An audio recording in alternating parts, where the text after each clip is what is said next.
to give people context, right? I think that this collectibles kind of hype train that we're on right now, whatever you want to call it, this massive, influx of new collectibles projects, influx of money, either from existing NFT holders or new NFT holders, was really sparked. We were talking about it off camera, by the Bored Ape Yacht Club's, innovative approach to the space. Even though Bored Ape Yacht Club's structure was inspired by the OG, the most OG crypto or NFT project, CryptoPunks, there was a lot of innovation that Bored Ape Yacht Club put forward that really paved the way for what's going on now. And now that we've seen so many new projects come in, I think we can look back at Bored Ape Yacht Club and really look at it a little bit like Full just don't have an ape. So I'm speaking, as someone that doesn't have an ape, but just someone that we gotta change that. I mean, of course, I'm waiting for my move, but I really look at that project and I'm like, wow, they just nailed it. They really, really nailed it. And they're continuing to nail it. And it's inspired so many projects, some nailing it, some not. So I know a project that you aped into recently that you're very bullish on, that you like a lot, is the Cranium project. Do you want to talk a little about that? Yeah, well, look, first, you're exactly right that, and we should give credit and we should talk about this, that apes started this wave of collectibles, and they're not even 2 months old. So the space moves very quickly. I can only imagine how many projects are being developed right now that were inspired by apes and will come out in the next 2 to 4 months, right? I mean, what we're seeing now, there's some very good projects, there's some not so good projects. There's going to be so many more too. And so, we should talk about how to identify the ones that are worth doing, because there's going to be too many to keep track of. There's already too many to keep track of. And it's also important to recognize, you're exactly right that, apes, they owe a lot also to the OGs, to CryptoPunks. Everyone, right now, CryptoPunks probably aren't as hot. I don't think anyone should argue that CryptoPunk looks better than an ape, right? I mean, an ape is really visually appealing, and CryptoPunk is a little bit basic, but it's also super cool. And I want a punk. I don't have a punk. I would like a punk. So the punk folks out there who see this, I'm not saying anything negative about punks, but I think punks laid the roadmap for everything. And then apes showed really what you can do if you check all the right boxes on that roadmap and expand beyond that. So what did apes get right? Right. First and foremost, they got, whether you want to say it's art or just say the overall aesthetic, they absolutely nailed that. It's super visually appealing. It's catchy. Importantly, it works really well as a profile picture. So it checked that box. And it's interesting. I actually bought one ape in the pre-sale. They only did about 500 apes in the pre-sale, and it was they were posting tribute apes, in the lead up to it. And I kept seeing stuff on Twitter, and they were posting stuff for people in the space to try to catch an influencer or two's eye. And so I bought one in the pre-sale, excited for the reveal. Got my reveal, didn't love it. I was like, oh, it's cool, but it's not my favorite. So I just started buying, and I didn't have a ton of ETH, but I bought 6 or 7 in the end. And I was really happy with what I got. I didn't realize that they were all in the kind of mid-tier range. And then I traded for my profile picture, Mr. Ape Hefner. I traded one of my favorite NFTs, the Lay Anime, for it, and appreciate that I was able to get that done, and went to sleep because there were about 1,200 sold at that point. And I thought, well, maybe I could get some ETH in the morning and get it. And of course, we know what happened. They rapidly sold out overnight. Thanks, Pranksy. And the rest is kind of history. But there was an opportunity. A lot of people saw this like me, and they didn't buy in, right? So the aesthetic alone isn't enough. What happened was when people got them after the reveal, they got really excited about them. And so once they got excited about them, a community started building around the apes.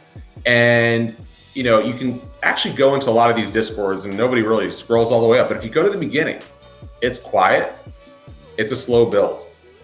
And you get more and more people popping in who say like, oh, I can't wait. They're telling their friends, inviting them in. And suddenly it's okay, like it's frothy, right? And everyone's just like chomping at the bit to get in, and now it's when's drop. I mean, go look at the Bulls Discord right now. That's all people ask, and I'm like, guys, chill out. They're going to tell you when the drop is. So Apes got the aesthetic, and they built the community. But I think that alone wasn't enough, because you need a couple other components. You needed developers who were really committed to building it beyond that, and the recent actions by the Ape team. I mean, those guys are awesome. Like for people that just built something out of nothing, the way they've handled things every step of the way has been super impressive, and cannot give them enough credit for being really good ambassadors for the space. And they did something really smart that opened up so many possibilities, which was they gave everyone their commercial rights. And you see now what people are doing with that, whether it's some people just want to make derivatives of their own ape. Some people are launching businesses. We got Stu on billboards. We got, coffee businesses coming up. We got, apes and comics. Mine wasn't selected, but, go figure, not in taste, I suppose. But it's all really cool. And I'm so happy that people continue to embrace it. Apes got a lot right. They are awesome.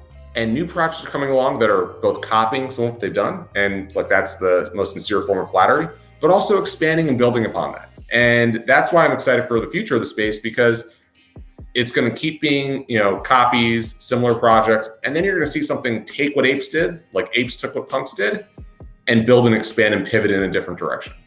So that's kind of bringing us to where we are today. Really quick before we hop onto that, I just want to hop in and talk about just a couple things that I loved about everything you just said, where, at first everyone was talking about the apes being the poor man's CryptoPunk, and that was partially true. But I also think when you think about the utility building, the fact that there was or community building, there was that small utility component where it wasn't much, but because you had an ape in your MetaMask, you could go in, you could draw on the wall, and that got people excited. And then they did that merch drop, which sold out in 5 minutes. I was really upset. Like, I'd love to be spending my summer by the pool with some of that Bored Ape Yacht Club merch.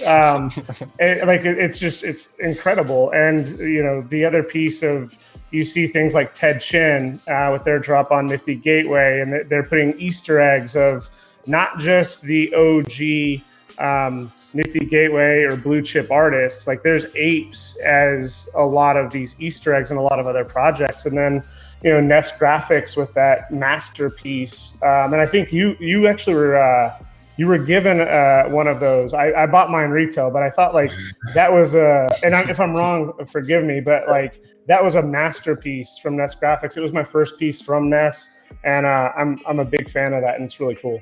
Yeah, well, so to be clear, I also paid the same price retail. Okay. I was very fortunate, and Nest is such an awesome guy. Our little collective has a 1-of-1 from Nest, which is an incredible piece. But Nest did something really cool one night. Just said, post 10 apes, I'll put them in a piece. Well, he got tons of responses. And earlier he'd actually said, should I do this? And I said, definitely. And then I didn't check Twitter for a couple hours, and I saw he picked the 10 apes, and I said, oh my God, I can't believe I missed this. And he said, I'll make an exception. So I was ape number 11 in the piece. And then somehow 40 other apes ended up in the piece. But I think he just had so much fun with it. And look, he didn't do it all on his own. He partnered, I believe, with Danny to do the 3D ape as well. And if I'm wrong about that, please correct me.